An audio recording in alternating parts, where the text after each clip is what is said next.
اعوذ باللہ من الشیطان الرجیم بسم اللہ الرحمن الرحیم ولا تمدن عینیک الی ما متعنا به ازواجا منهم زہرۃ الحیاۃ الدنیا لنفتنہم فیہ ورزق ربک خیر وابقی۔ اور آپ نظر اٹھا کر بھی نہ دیکھیں اس کی طرف جو ہم نے ان میں سے مختلف قسم کے لوگوں کو سر و سامان دیا ہے۔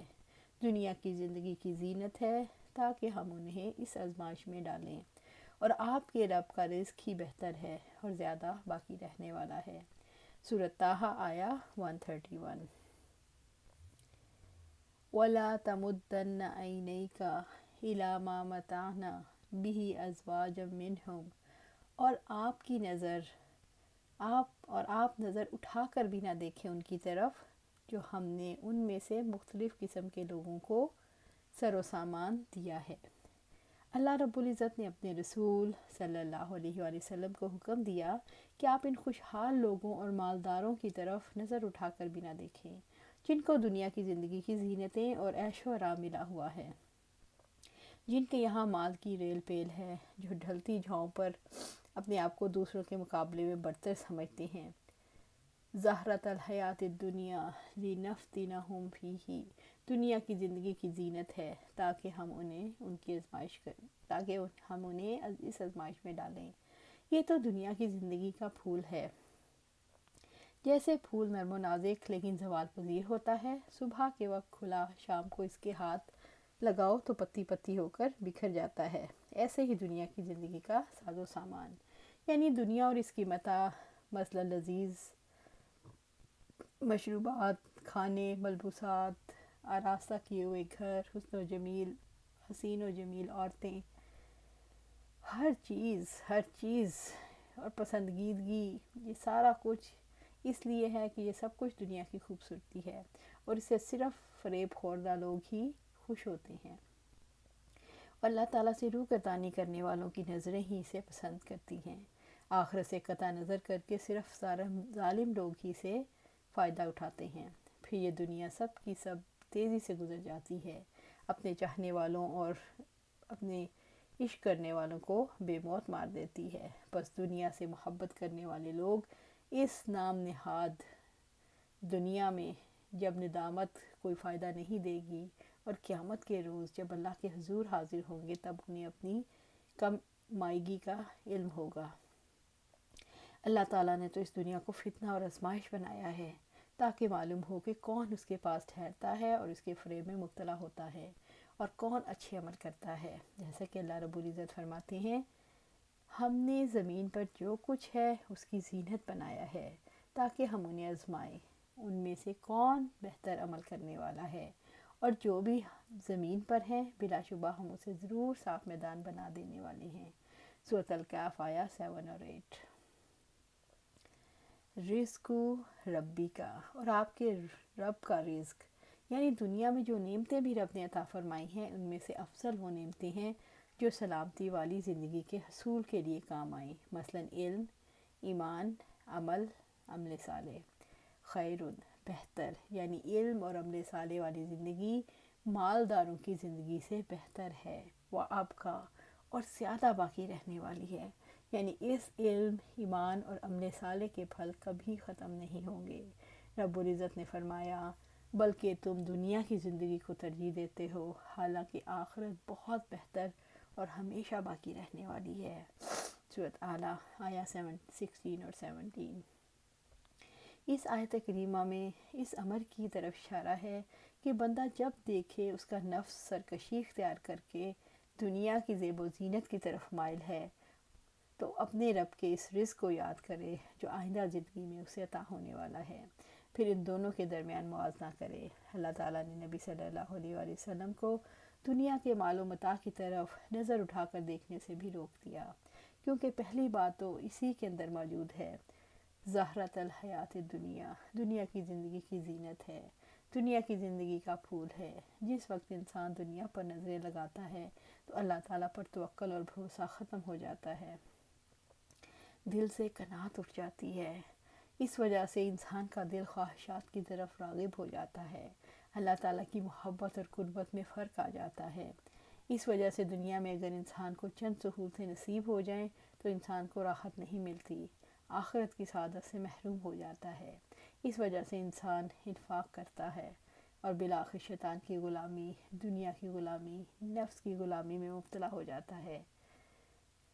اسی لیے اللہ نے فرمایا وَرِزْقُ رَبِّكَ خَيْرٌ وَأَبْقَىٰ، اور تیرے رب کا رزق ہی بہتر اور باقی رہنے والا ہے۔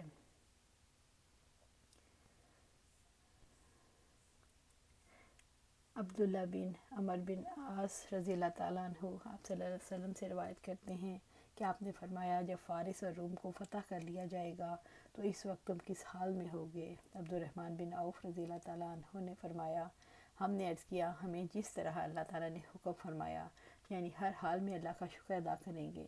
آپ صلی اللہ علیہ وسلم نے فرمایا کیا اس کے علاوہ اور کچھ نہیں؟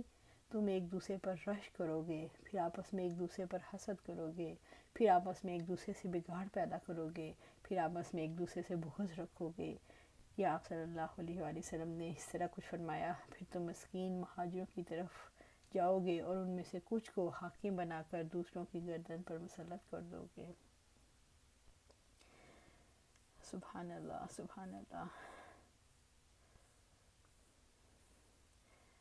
انس بن مالک رضی اللہ تعالیٰ عنہ سے روایت ہے آپ صلی اللہ علیہ وسلم نے فرمایا قیامت کے دن جہنم والوں میں سے اس آدمی کو لایا جائے گا جو اہل دنیا میں بہت نعمتوں والا تھا، پھر اسے کہا جائے گا اے ابن آدم کیا تم نے کبھی کوئی بھلائی بھی دیکھی؟ کیا تجھے کوئی نعمت بھی ملی؟ وہ کہے گا میرے رب اللہ کی قسم نہیں ملی۔ اور پھر اہل جنت میں سے اس آدمی کو پیش کیا جائے گا جسے دنیا میں لوگ سب سے زیادہ تکلیفیں آئی ہوں گی، جس پر لوگوں میں سب سے زیادہ تکلیفیں آئی ہوں گی، پھر اسے جنت میں ایک دفعہ غوطہ دے کر پوچھا جائے گا اے ابن آدم کیا تو نے کبھی کوئی تکلیف دیکھی؟ کیا تجھ پر کوئی سختی آئی؟ وہ عرض کرے گا میرے پروردگار اللہ کی قسم نہیں، کوئی تکلیف میرے پاس نہیں گزری اور نہ ہی میں نے کبھی شدت اور سختی دیکھی۔ سبحان اللہ، سبحان اللہ۔ زہرۃ الحیات الدنیا سے مراد دنیا کی زندگی کی زینت، تاکہ ہم انہیں آزمائیں، یعنی آزمائش میں مبتلا کریں۔ سبحان اللہ۔ وَأْمُرْ أَهْلَكَ بِالصَّلَاةِ وَاصْطَبِرْ عَلَيْهَا لَا نَسْأَلُكَ رِزْقًا نَحْنُ نَرْزُقُكَ وَالْعَاقِبَةُ لِلتَّقْوَىٰ، اور آپ اپنے گھر والوں کو نماز کا حکم دیں اور خود بھی اس پر خوب پابند رہیں۔ ہم آپ سے کوئی رزق نہیں مانگتے، رزق تو ہم ہی آپ کو دیں گے اور آخری انجام تو تقوی والوں کے لیے ہے۔ سورۃ طٰہٰ آیہ 132۔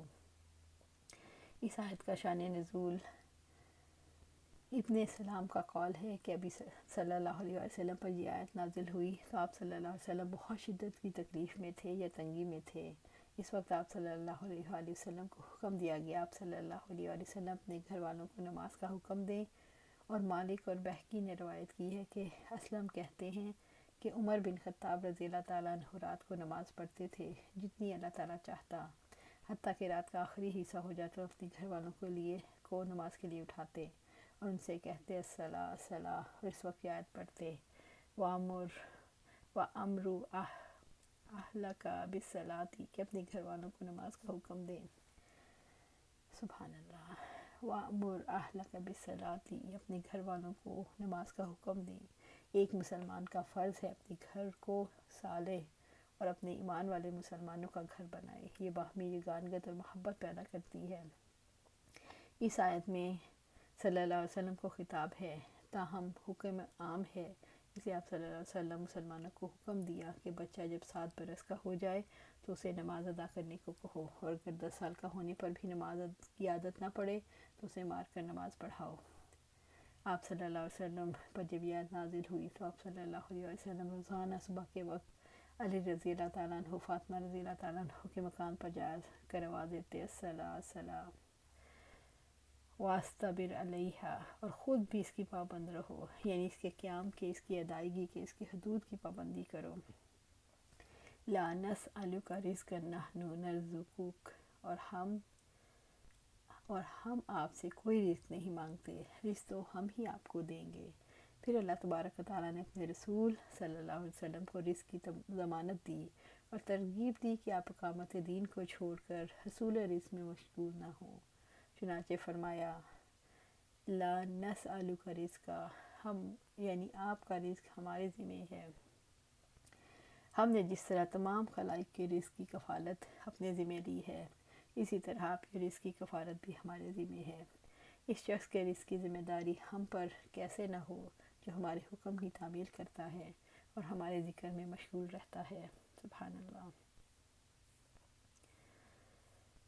والعاقبۃ للتقویٰ، اور آخری انجام تو تقوی والوں کے لیے ہے۔ انسان جب عبادت کرتا ہے تو اس سے دنیا میں بھی فائدہ اٹھاتا ہے اور آخرت میں بھی اس کا اجر ملے گا۔ اس لحاظ سے بھلائی تقوی یعنی اللہ تعالیٰ سے ثواب کی امید رکھ کر اس کی اطاعت کرنے والوں اور اس کے عذاب کے خوف سے گناہ چھوڑنے والوں کے لیے ہے۔ اللہ کا رزق متقی اور غیر سب کے لیے ہے، اس لیے ان امور کا اہتمام کرنا چاہیے جن پر ابدی سعادت کا دار و مدار ہے، اور وہ ہے تقوی۔ لہذا والعاقبہ یعنی دنیا اور آخرت کا انجام للتقویٰ، تقوی کے لیے ہے، اور تقوی سے مراد مامورات کی تعمیل اور منہیات سے اجتناب، یعنی اللہ نے جو حکم دیا اس کو مانیں اور جس سے منع کیا ہے اس سے رک جائیں۔ والعاقبۃ للمتقین، اور اچھا انجام متقین کا ہے۔ سورۃ الاعراف آیہ 128۔ والعاقبۃ للتقویٰ، اس سے مراد ہے اچھی عاقبت یعنی اچھا انجام نیکوکار لوگوں میں جو اللہ کے عذاب سے ڈرے اور اللہ کے ثواب کی امید رکھتے ہوئے اس کے لیے کام انجام دیے۔ وقالوا لولا یاتین بآیات من ربہ اولم تأتیہم بینات ما فی الصحف الاولیٰ، اور انہوں نے کہا کہ ہمارے پاس ہمارے رب کی جانب سے کوئی معجزہ کیوں نہیں لاتا، اور کیا ان کے پاس پہلے صحیفوں کی کوئی دلیل نہیں آئی۔ سورۃ طٰہٰ آیہ 133۔ وقالوا لولا یاتین بآیات من ربہ، اور انہوں نے کہا کہ وہ ہمارے پاس ہمارے رب کی جانب سے کوئی معجزہ کیوں نہیں لاتا، جیسے صالح علیہ السلام کے لیے اونٹنی اتاری، عیسیٰ علیہ السلام کے حکم سے مردوں کو زندہ کرتے، کوڑی اور اندھے کو اچھا کرتے، ایسے ہی معجزات آپ سے بھی طلب کرتے۔ رب العزت نے فرمایا اور انہوں نے کہا ہم ہرگز آپ پر ایمان نہ لائیں گے جب تک کہ آپ ہمارے لیے زمین سے کوئی بہتا چشمہ جاری نہ کر دیں، یا آپ کے پاس کھجوروں اور انگوروں کے باغ ہوں چنانچہ آپ اس کے درمیان نہر جاری کر دیں، خوب جاری کرنا، یا جیسے آپ نے دعویٰ کیا کہ ہم پر آسمان کو ٹکڑے ٹکڑے کر کے گرا دیں، یا اللہ اور فرشتوں کو آپ ہمارے سامنے لے آئیں۔ سورۃ بنی اسرائیل آیہ 90 سے 92۔ سبحان اللہ۔ اولم تأتیہم بینات ما فی الصحف الاولیٰ، کیا بھلا ان کے پاس پہلے صحیفوں کی دلیل نہیں پہنچی، یعنی جو پہلی کتابیں گزر چکی ہیں ان کے دلائل ان کو نہیں پہنچے۔ پہلے صحیفوں سے مراد تورات، انجیل اور زبور ہیں۔ واضح دلیل سے مراد محمد صلی اللہ علیہ وسلم کی رسالت کی دلیل ہے جن سے ان کی نبوت کی تصدیق ہوتی ہے۔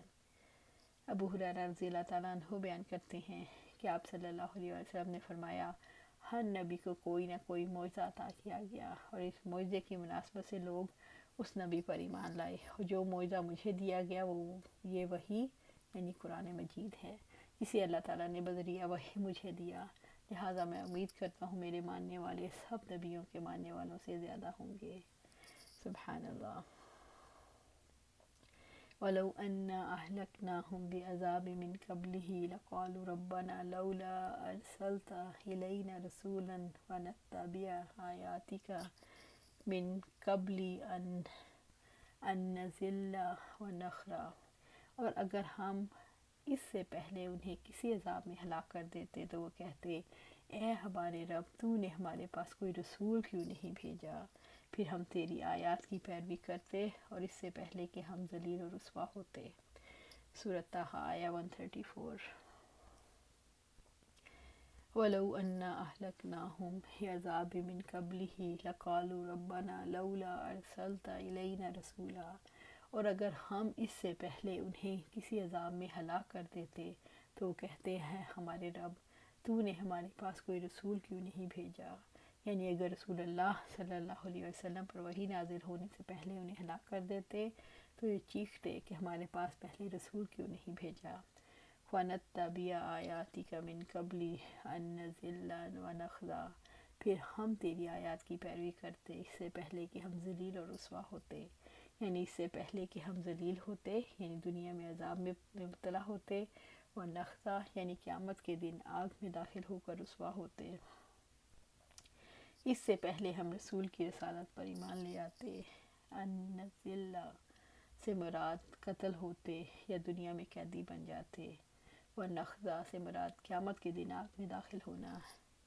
جب کبھی انسان مصیبت میں مبتلا ہوتا ہے اس کے 14 طبق روشن ہو جاتے ہیں، اس کے سامنے سے گرد و غبار چھٹ جاتا ہے جو اس کے دل کا احاطہ کیے رکھتا ہے، اور جس کی وجہ سے اسے حقیقت دکھائی نہیں دیتی، وہ حقیقت کا اعتراف کر لیتا ہے۔ پھر جس وقت انسان سے ایسی مصیبت والی کیفیت ہٹ جاتی ہے وہ پھر اسی طرح کا ہو جاتا ہے۔ رب العزت نے فرمایا اور ہم کبھی عذاب دینے والے نہیں جب تک کہ ہم کوئی رسول نہ بھیجے۔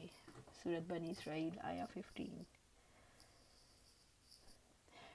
قُلْ كُلٌّ مُتَرَبِّصٌ فَتَرَبَّصُوا فَسَتَعْلَمُونَ مَنْ أَصْحَابُ الصِّرَاطِ السَّوِيِّ وَمَنِ اهْتَدَىٰ، آپ کہہ دیں ہر ایک منتظر ہے سو تم بھی انتظار کرو، پھر جلد ہی تم جان لو گے کہ سیدھے راستے والے کون ہیں اور کس نے ہدایت پائی۔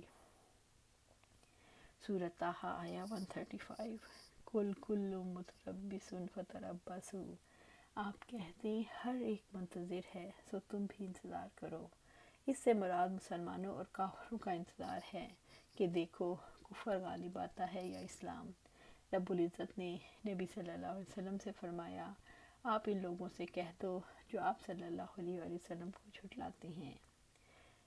اللہ سبحانہ تعالیٰ فرماتے ہیں آپ کہہ دیں تم ہمارے لیے دو بھلائیوں میں سے ایک کے سوا کسی اور کا انتظار نہیں کرتے، یعنی کامیابی یا شہادت، اور ہم تمہارے لیے اس بات کا انتظار کرتے ہیں کہ اللہ تعالیٰ اپنے پاس سے تمہیں کوئی عذاب پہنچائے یا ہمارے ہاتھوں سے، سو تم انتظار کرو، یقیناً ہم بھی تمہارے ساتھ انتظار کرنے والے ہیں۔ سورۃ توبہ آیا 52۔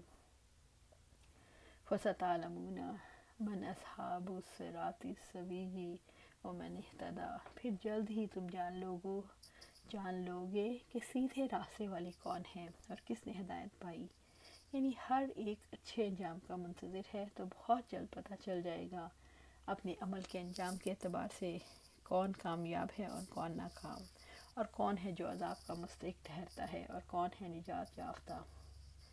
رب العزت فرماتے ہیں اور اللہ تعالیٰ بگاڑنے والے کو سنوارنے والے سے خوب جانتا ہے۔ سورۃ بقرہ آیا 220۔ جو لوگ اللہ تعالیٰ کی ہدایت پر عمل کرنے والے ہیں اس نے انہیں یہ بتایا کہ کامیابی مسلمانوں کے حصے میں آ گئی، جس سے یہ پتہ چلتا ہے اسلام ہی سیدھا راستہ ہے اور اس پر عمل کرنے والے ہی ہدایت پانے والے ہیں۔ اللہ سبحانہ تعالیٰ سے دعا ہے کہ ہمیں بھی سیدھے راستے پہ چلا دے، ہمیں بھی سیدھے راستے پہ چلا دے۔ اللہ سبحانہ تعالیٰ ہمیں سیدھے راستے پر چلا دے، اور یہ کب ممکن ہوگا جب ہم قرآن و سنت کے مطابق اپنی زندگیاں گزاریں گے۔ اللہ سبحانہ تعالیٰ ہمیں قرآن و سنت کے مطابق زندگی گزارنے کی توفیق دے اور اس پر استقامت دے۔ آمین یا رب العالمین۔